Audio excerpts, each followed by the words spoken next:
introduction. We will continue with games and spoilers. Thank you. And with Tobias Unterhuber, who is a postdoc for literature and media studies at the University of Innsbruck. He studied modern German literature, comparative literature and religion in Munich and in California in Berkeley. And he earned his PhD in 2018, which is very interesting for us sitting in Switzerland, with a thesis on the works of Christian Kracht, who is actually Swiss author. And his areas of expertise are, in addition to pop literature, literary theory, discourse analysis, literature and economics, and gender studies. And he is very active in the field of game studies, of course, as a co-editor of Paideia, the Zeitschrift für Computerspielforschung, and the ZFF, Zeitschrift für Fantastikforschung. Thank you very much for the introduction and the invitation, even though it was a bit of short notice, but I hope you can see everything. And thank you for mentioning Christian Kracht. Actually, I have a small story about spoilers in Christian Kracht. Before his book, Ich werde hier sein im Sonnenschein und im Schatten, came out, he came to a seminar in Munich to read from the book 3 months before it was published. And the first thing he did was, I have to spoil the book before I start reading. The main character is actually a person of color. So he wanted to have this out of the way before he started reading. Now let's get to my talk. I have to apologize. All what I will present are preliminary thoughts, not very conclusive, and more a collection of material about the connection between spoilers, games and play. But at least I will hopefully give you a glimpse in what this discourse is. When I talked to Simon before the conference, he actually asked me what can be spoiled in a game, and he was not so sure. So I wanted to start out with the biggest spoilers in video games I could find, and because I'm not as nice as Andreas, who wanted to avoid spoilers. So let's start. First spoiler, in Final Fantasy VII, your love interest and companion Eris dies in the middle of the game. And even though you level her up and talk to her all the time, she just dies. 1997 for you to read. Let's get on. Another thing about a companion. In Dragon Age Inquisition, your companion Solus turns out to be something like a god and might even be the reason for a coming apocalypse. You find it out at the end of the game. Let's get on. In Metroid, the Samus, the player character you play, a battle-hardened mercenary, turns out after hours and hours of game that she's actually a woman. That's the big plot twist. Well, maybe in the 80s this was a plot twist. In Heavy Rain, another game more film scholars will maybe know, it turns out that one of the playable characters is actually the murderer, the killer, the serial killer you search for, you hunt for the whole game along. Let's get on. Another very typical thing in Star Wars Knights of the Old Republic.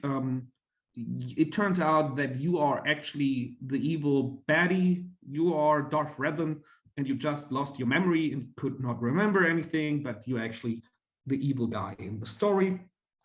In BioShock from 2007, at the end, it turns out that you or your player character was mentally conditioned to follow the phrase, would you kindly, and do everything somebody tells you with this phrase.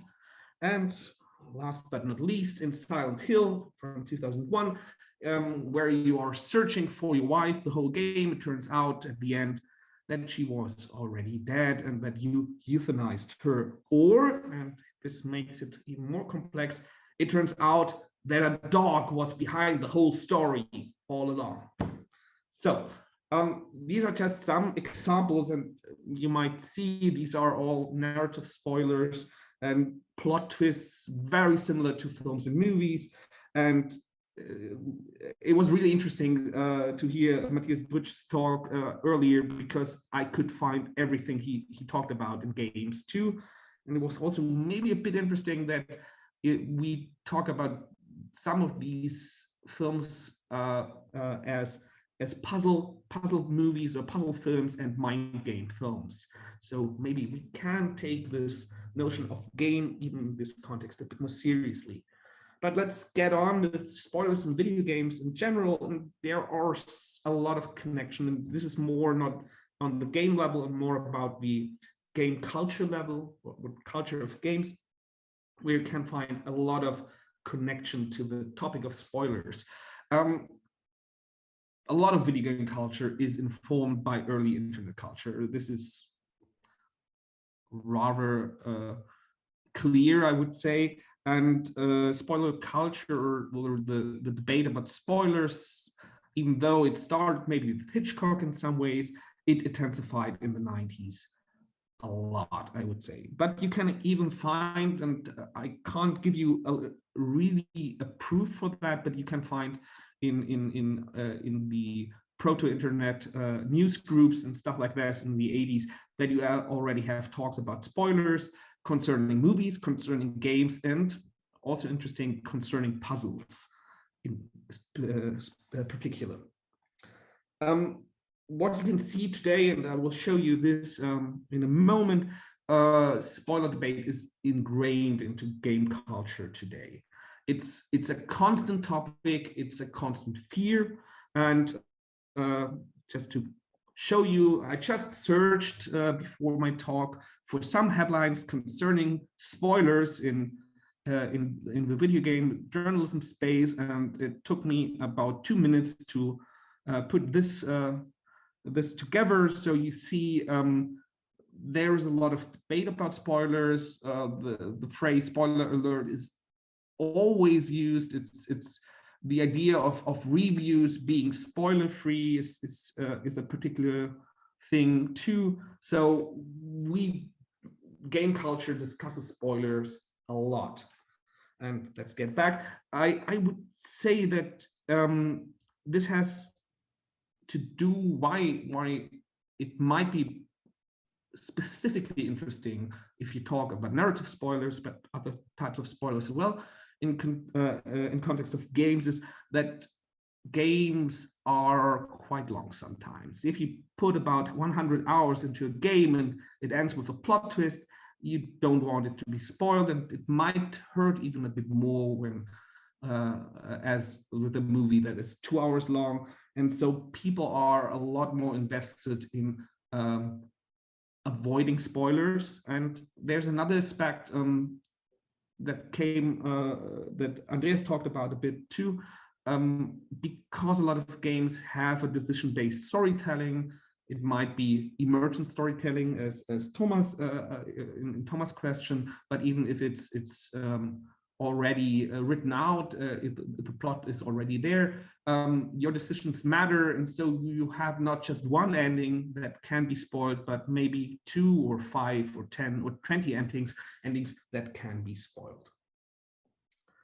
So I think this can show you, if you're not so familiar with games or game culture, that there is a lot of overlap in the discourse about spoilers between movies and games, but it has become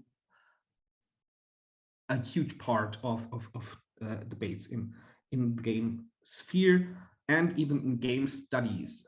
I have not found a lot of research on spoilers, but a lot of spoiler warnings, even in research papers. They include, it is pretty common in games studies papers to include spoiler warnings, and also introductory chapters are all often named spoiler alert or something like that.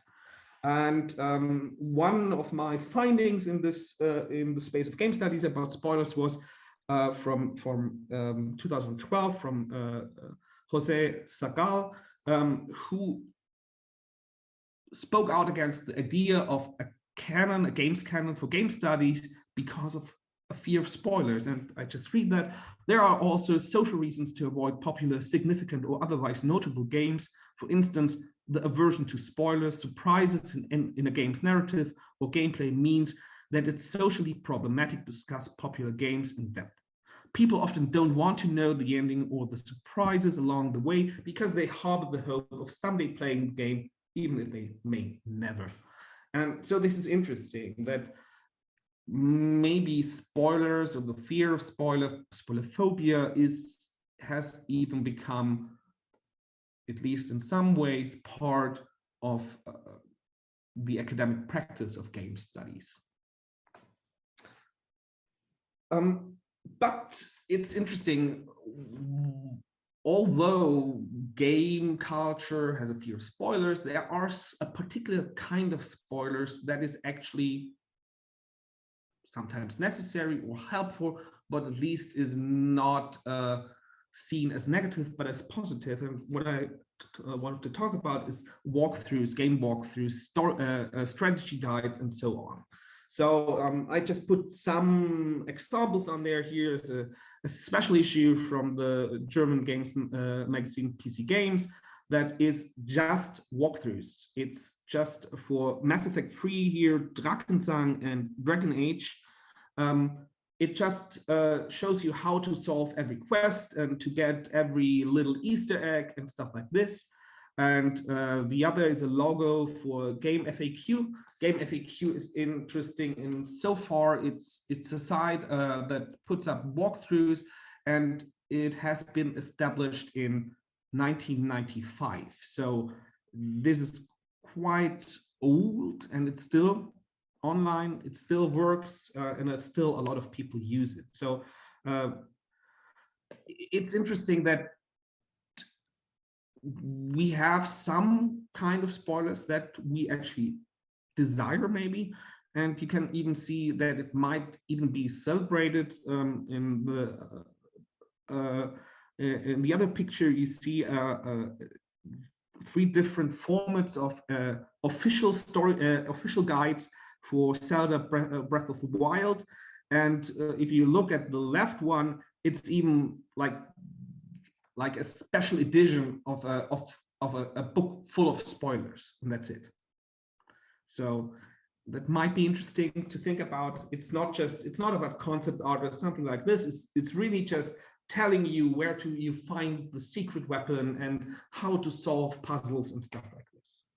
And this actually brings me to a question that we already talked about in Andreas' talk. We heard about, and we talked about in comments. What can actually be spoiled in a game? And this is not so easily to answer, I think. One thing that is very obvious, you can spoil the ending of games.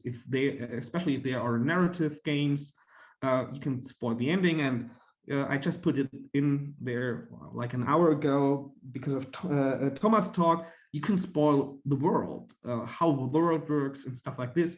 But you can also spoil the way the solutions to how to get to the endings, and you might even be able to spoil the rules, because in Rainer Siegel called that occult game design. There have been a number of games, especially games from FromSoft, like Dark Souls or now Elden Ring, that actually do not tell you how the game works. You have to find out. It does not tell you the rules. It does not tell you the mechanics. And so you might abstract these points into narrative spoilers, world building spoilers, solution spoilers, and maybe mechanical spoilers, even though that sounds like parts of a car. I think this might be interesting to think about in a media comparison too, if there are other aspects of films, of books that can be spoiled, or is this specifically to games or video games even, that you can spoil solutions and stuff like that. And as you see, solutions are sometimes spoiled on purpose. You might even say this is more like annotation, not so much spoilers, but who cares? And so now I want to change a bit of the perspective, because I think there's a more fundamental level there. Games and play and spoilers are connected. And it brings me back to something Andreas Rauscher even mentioned. It's Johan Huizinga's text from 1938, one of the founding fathers of cultural studies of games and play. Even though I said before, because German is my first language, I have sometimes problems, or I don't want to differentiate between game and play, because it's interesting. In German, it's just one word, and it shows the ambivalence of the term, I think. But what Huizinga put forward was an ideal way what games or play can be: free action, closed off from everyday life. So this is the idea of the magic circle. But then I thought about what I could talk about in this presentation. I remembered that the English translation, at least, has the word spoil or spoilers in it quite a lot, because there are two figures that Huizinga differentiates that can be problematic for a game. And this has to do, and let's start out with the idea that the rules of a game are absolute, and its order and stuff like this. He says, play demands order absolute and supreme. The least deviation from it spoils the game, robs it of its character, and makes it worthless. They determine what holds in the rules, they determine what holds in the temporary world circumscribed by play. The rules of a game are absolutely binding and allow no doubt. And he differentiates between two types of people who can be problematic, and it's the cheat and the spoiled sport. In German, it is Falschspieler and Spielverderber. And I just read, the player who trespasses against the rules or ignores them is a spoil sport. The spoil sport is not the same as the false player, the cheat, for the latter pretends to be playing the game and, on the face of it, still acknowledges the magic circle.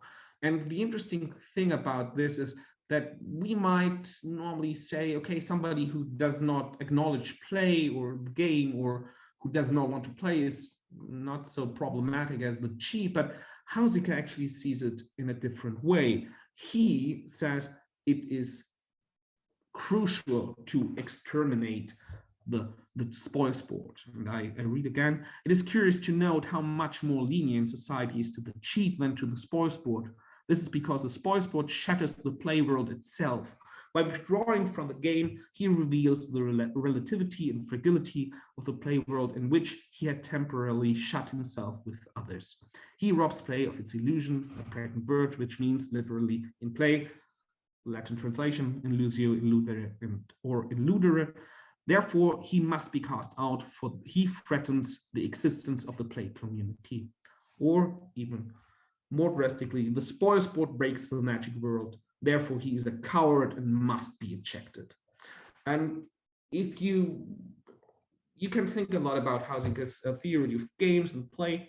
It's often discussed, and how it's not up to date anymore, and the video games do not completely fall into his ideal idea of games, and that might be true. But what he actually talks about is a more fundamental level, and I think if something that you can actually describe to other aesthetic experiences well.